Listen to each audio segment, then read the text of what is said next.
mom gave me that gun.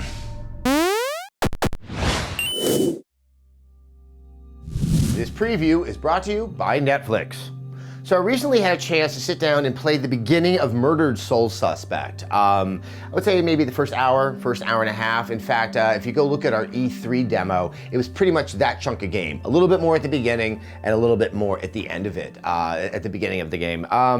It's kind of a detective game. At the very least, this game is not like other games out there. And on that note, it's already a very sort of compelling thing to just sit down and play. It's just tonally very distinct from a lot of the more action fare that I've got my hands on recently.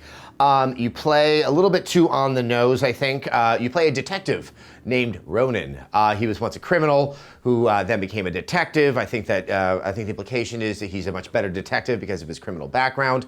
They didn't go do anything that was too explicit. You just kind of infer it. And he dies at the beginning. A serial killer, who probably is a serial killer. He's got a hood. There is a serial killer afoot, pushes him out a window, he lands on the ground, he then comes over and shoots him 7 times in the chest. So you don't really play the detective alive, you play his ghost who's trying to solve his own murder mystery. What kind of then transpires from that are 2 different forms of gameplay. The core and the more interesting one is detective gameplay. Not all that different, say, like L.A. Noire. You're going around, you're collecting clues. What the spectral aspect of the game allows is, no one knows you're there. You're a ghost. So kind of like Blythe's Spirit, never thought I would quote that play in the course of one of these videos.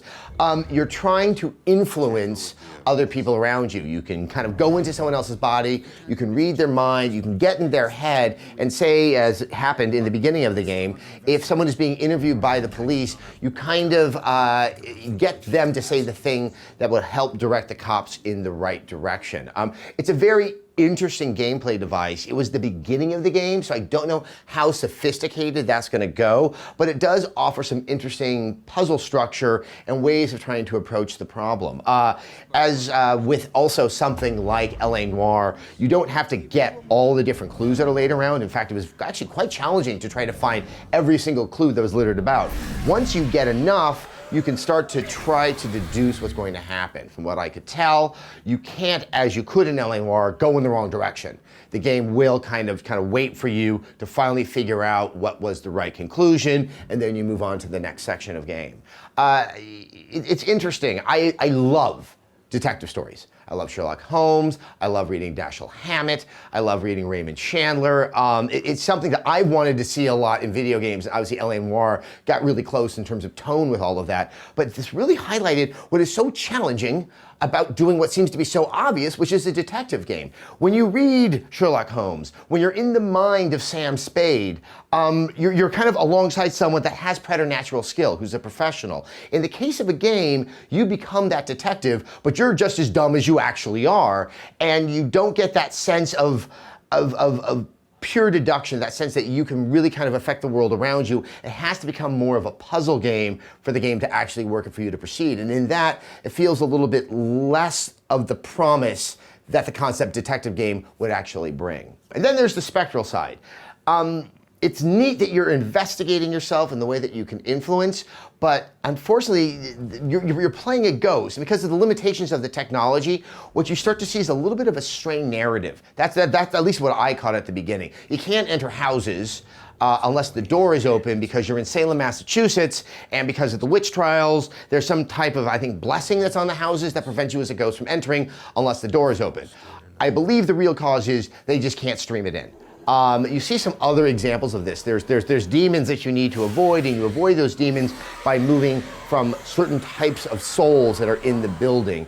It just kind of raises questions that you just have to kind of put by the wayside if you're going to be, at least for me, I had to put them by the wayside, and I found the game quite enjoyable. There is a stealth aspect to avoiding the demons. You have to sneak up behind them. It really is a very separate type of gameplay from the investigation, and I'm hoping that you start to see the 2 things blend deeper in the game, because they really felt like 2 very siloed aspects of the game. There's a nice creepy atmosphere, and like I said, the pacing is kind of at your own pace as you investigate and you find some side quests.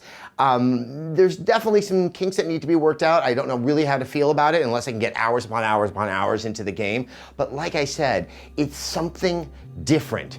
And right now, at the beginning of a new generation, we're gonna see maybe some experiments here and there, but something that doesn't yell at me is a very, very welcome thing, and I'm looking forward to seeing more from Murdered Soul Suspect. It is probably coming out sometime this year, but as far as we know, that's all we know. All right, with that, let's thank Netflix for making this Impressions piece possible. With Netflix, you can stream TV episodes and movies directly to your home, saving you time, money, and hassle. It's also the only place to watch exclusive shows like the awesome second season of House of Cards and Orange is the New Black. Best of all, you can get a free trial membership and support Rev3 Games by signing up at netflix.com/Rev3Games.